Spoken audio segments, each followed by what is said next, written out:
Bonjour à tous. La ministre de l'Agriculture, Annie Genevard, à Chaucenant hier pour assister au début de la vaccination contre la dermatose nodulaire.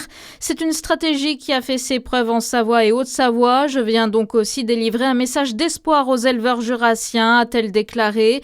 Tous les vétérinaires agricoles du département sont mobilisés pour vacciner les 125 000 vaches du cheptel jurassien. L'objectif est d'en avoir vacciné 95% d'ici la Toussaint. La Fédération nationale bovine dénonce, elle, une décision irresponsable. La France suspend les exportations de bovins vivants pendant 15 jours, conséquence de la propagation de la dermatose nodulaire contagieuse dans les troupeaux de 3 régions, parmi elles la Bourgogne-Franche-Comté.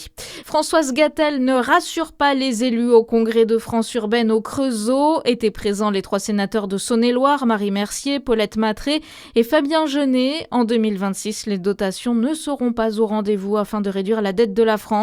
Et les collectivités et intercommunalités vont voir près de 6 milliards d'euros leur être supprimés.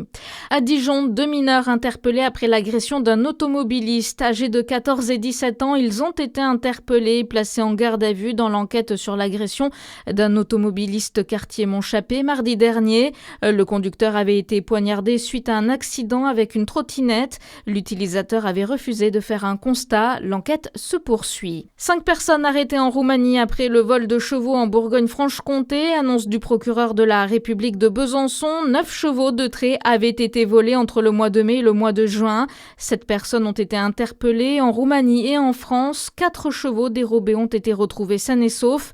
Un 5e est en cours d'identification.